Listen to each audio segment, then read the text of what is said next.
कैसा वाला, सोच भी कैसा वाला होना चाहिए। हालात को देखकर हमें डरने की जरूरत नहीं है, ठीक है ना। जैसे हालात, डॉक्टर ये बोल दिया, डॉक्टर वो बोल दिया, तो हमें ये सोचने की जरूरत नहीं कि कैसे होगा। पहले तो आशा नहीं था, लेकिन अब तो आशा भी है, आशा भी है। किस पे? उस परमेश्वर पे आशा है कि कोई तो है जो हमारे लिए कर सकता है, ठीक है ना। अब वो हाँ खुद गुलामी में रहेंगे तो पता नहीं। गुलामी सिर्फ ऐसे नहीं कि गुलामी, अगर गुस्सा आ रहा है तो आज भी आप गुलामी में हो, अगर व्यभिचार में तो आज भी गुलामी में हो, ठीक है ना। आज भी गुलामी में, ऐसे नहीं नहीं मैं तो शराब तो नहीं पीता, छोड़ दिया, मेरा कोई नशा नहीं है, हम तो कोई नशा नहीं करते। अरे नशा बहुत सारे चीजों का होता है, नशा एक तरह का नहीं होता है, नशा चाय का भी होता है, ठीक है ना। नशा लड़कियों का भी होता है, नशा झूठ बोलने का भी होता है, नशा खाने का भी होता है। लेकिन जब ये शरीर परमेश्वर का महिमा के लिए हो गया तो ये शरीर में किसी प्रकार का नशा, ये कोई चीज हमें गुलामी में ना रखे कि नहीं सुबह पर चाय नहीं मिलेगा तो सिर दर्द देने लगेगा, तो गुलामी में गुलामी में है।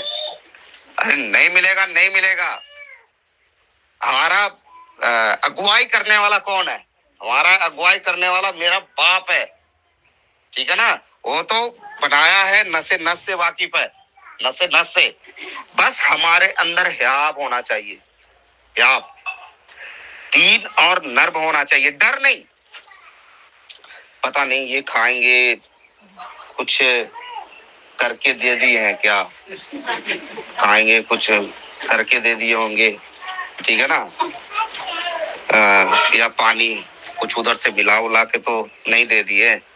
अरे परमेश्वर ने तो पहले ही बोल दिया, प्रतीति कर दिया, प्रतिज्ञा है उनका कि यदि तुम प्राण नाशक वस्तु भी पी जाओ तो तुझे कोई हानि नहीं होगा, ठीक है ना। पीछे से अगर घोल के भी दे दिया तो जानबूझकर मत करो, जानबूझकर करोगे तो मरोगे। लेकिन कोई ऐसे किया भी, ठीक है ना, तो उसका भी मंत्र खत्म हो जाएगा। मंत्र करने वाले तो आज यहाँ आ रहे, ठीक है ना।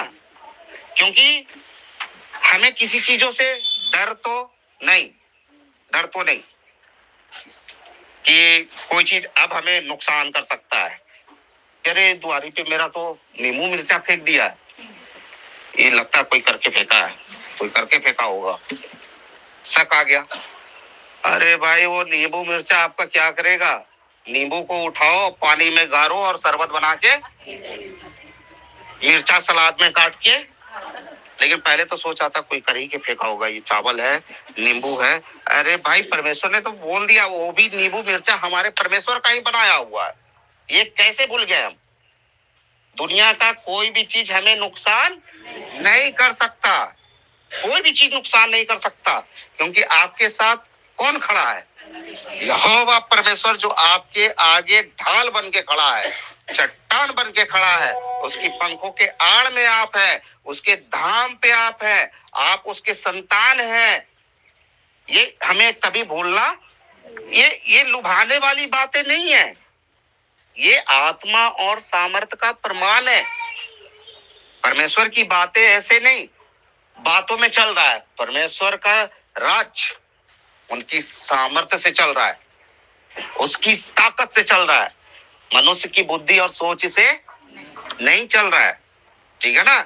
वो सारे चीजों को हैंडल कर सकते हैं, बस हमारा विश्वास होना चाहिए। पति को भी हैंडल कर सकते हैं, पत्नी को भी हैंडल कर सकते हैं, बच्चे को भी हैंडल कर सकते हैं, हर एक चीजों को हैंडल कर सकते हैं, बस हमारा विश्वास होना चाहिए, ठीक है ना।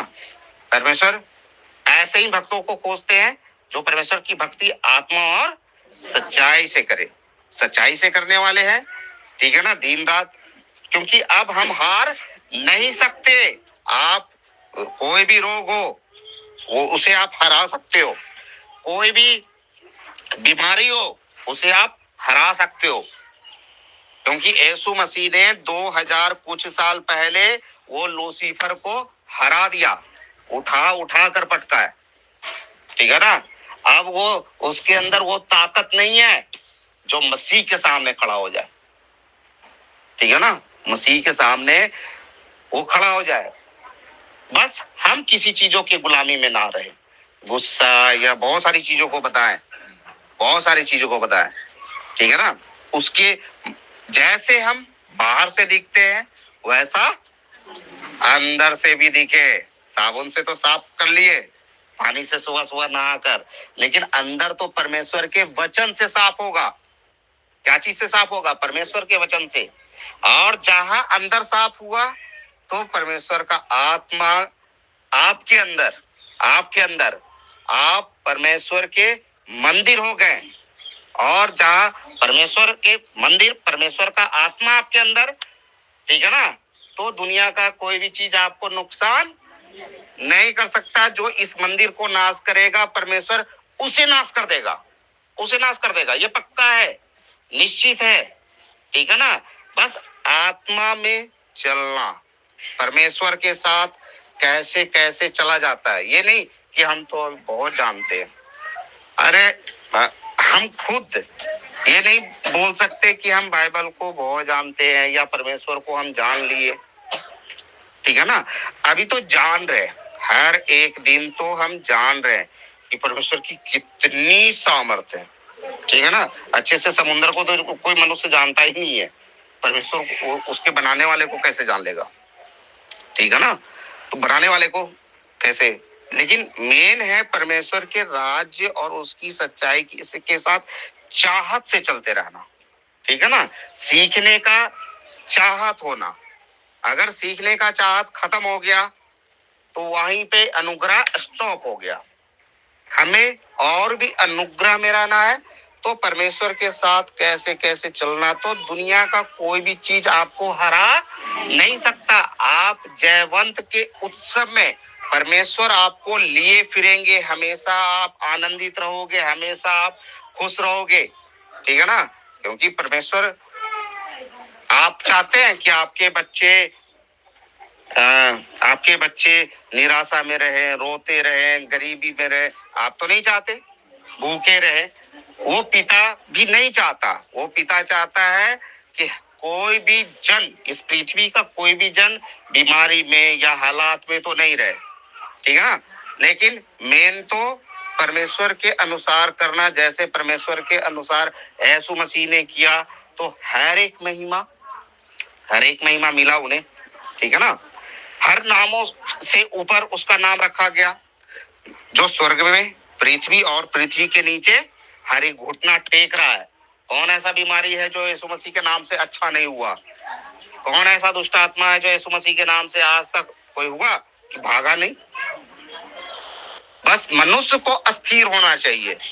जो मनुष्य अस्थिर है, ठीक है ना, वो परमेश्वर से हर एक कुछ प्राप्त कर सकता है।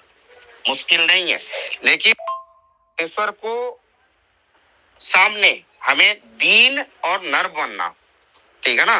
बहुत बहुत हमें मेहनत या परिश्रम, परमेश्वर हमें हमारे कामों को देखते हैं, कौन धूप में आया, कौन टाइम दिया परमेश्वर को, कितना चाहत से सुन रहा है। कभी भी उसका प्रतिफल व्यर्थ नहीं जा सकता है, नहीं जाएगा कभी भी उसका प्रतिफल, उसका मेहनत व्यर्थ नहीं जाएगा, ये पक्का है, निश्चित है। लेकिन परमेश्वर ने जैसे बोला भी कि धन तुम हो जो बिना देखे मुझ पे विश्वास किए। बस हमें दीन बनना, दीन बनना। जैसे वो स्त्री जो यीशु मसीह उस फरीसी के घर में गए थे, उस एक फरीसी के घर में गए थे, तो एक स्त्री आई थी, व्यभिचारिणी स्त्री थी, ठीक है ना। तो यीशु मसीह के पास आकर बहुत वो रोई, बहुत रोई और अपने आंसुओं से यीशु मसीह को पांव को धो दी और अपने बालों से पोंछी और बहुत महंगा इत्र से उसके पांव को मली, ठीक है ना, और अपने ओठों से यीशु मसीह के पांव को चूमती रही, ठीक है ना। तो फरीसी देखकर बोला, ये कैसा मनुष्य है, बोलता है इतनी बड़ी बड़ी बातें, क्या ये नहीं जानता कि ये स्त्री कैसी है। तो यीशु मसीह कैसे थे, हर एक मनों को जानने वाले, और सिर्फ बाहर से नहीं अंदर से भी जान लेते थे कि किसके मन में क्या चल रहा है। आत्मिक जन तो वो है, ठीक है ना, कि सिर्फ बाहर से नहीं अंदर से भी जांच लेता है, लेकिन आत्मिक जन को कोई जांच नहीं सकता, ठीक है ना। तो यीशु मसीह ने जवाब भी दिया कि एक उदाहरण में भी बताया कि दो मनुष्य को एक उदाहरण में बताते हैं। उस समय उस देश में कोई और पैसा चलता था, लेकिन एक उदाहरण में बताएं कि एक उदाहरण में बताते हैं कि एक मनुष्य को 50,000 उधारी है और एक मनुष्य को 5,000 उधारी है। देनदार दोनों को माफ कर दिया, तो सबसे ज्यादा खुश कौन होगा, जिसका ज्यादा क्षमा हुआ, ठीक है ना, जिसका ज्यादा क्षमा हुआ, ठीक है ना। और भी जवाब दिया कि देखो मैं तुम्हारे घर में आया, ठीक है ना, तूने तो मेरे हाथ धोने के लिए भी पानी नहीं दिया, लेकिन ये स्त्री अपने आंसुओं से मेरे पैर को धो दी। तूने तो मेरे सिर पे तेल भी नहीं मला, लेकिन इसने तो इत्र से मेरे पैर को मली।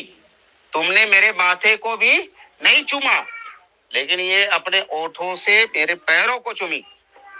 सच में इसका सारा पाप क्षमा हो गया। और क्या बोले कि आज से बाद ये स्त्री कभी पाप नहीं करना।